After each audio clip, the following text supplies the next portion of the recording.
আসসালামু আলাইকুম সবাইকে, শুভ সকাল। আজকে আমি ছোট চিংড়ি দিয়ে একটা রেসিপি করব। তো ফার্স্টে আমি এখানে পরিমাণ মতো তেল দিয়ে দিচ্ছি ফ্রাই প্যানে। করতে আপনার 5 মিনিট সময়ও লাগে না, তারপরেও রেসিপিটা অনেক মজাদার। আমি মাছ, মাংস অথবা রিচ ফুড খেতে খেতে যাদের একবারে একদমই চলে আসে, এই রেসিপিটা আপনারা ট্রাই করতে পারেন, আশা করি ভালো লাগবে। তো প্রথমে আমি এখানে ফ্রাই প্যানে রসুন কুচি দিয়ে দিলাম পরিমাণ মতো পেঁয়াজ কুচি।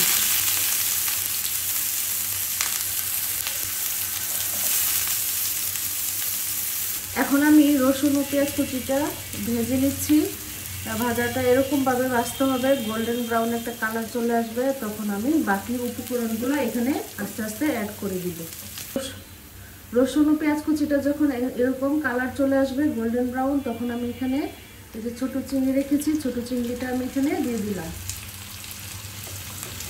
ছোট চিংড়ি দেওয়ার পরে এখানে আপনারা যে কোনো একটা শুটকি নিতে পারেন, যে কোনো শুটকি ইউজ করতে পারেন। আমি এখানে বাঁশপাতার যে সিঁদুর শুটকিটা, ওইটা পাটায় আমি বেটে নিয়েছি যাতে আমার মুখে কাঁটাগুলো না লাগে, সেজন্য এই শুটকি বাটাটা আমি দিয়ে দিলাম।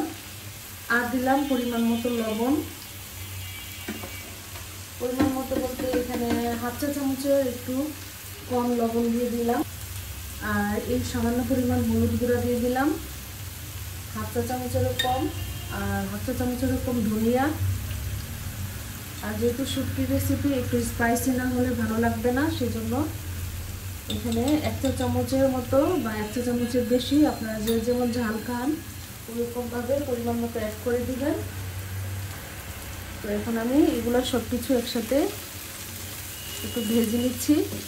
সেম রেসিপিটাই আপনারা ইচ্ছা করলে যে কোনো ফিশ দিয়ে করতে পারেন, শুধু ফিশটা ভেজে কাঁটাগুলো ফেলে দিবেন। কি অথবা মশলার যে কাঁচা স্মেলটা ওইটা যেন চলে যায়, সেজন্য অল্প একটু পানি অ্যাড করে দিলাম।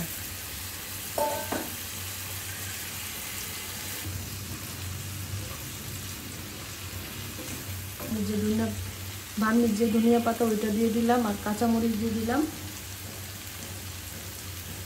আর সব কিছু একসাথে মিশিয়ে নিলাম। বেশ তৈরি হয়ে গেল মজাদার, ইয়ামি এবং খুবই অল্প সময়ে একটা রেসিপি, কিন্তু খেতে কিন্তু অসাধারণ মজা।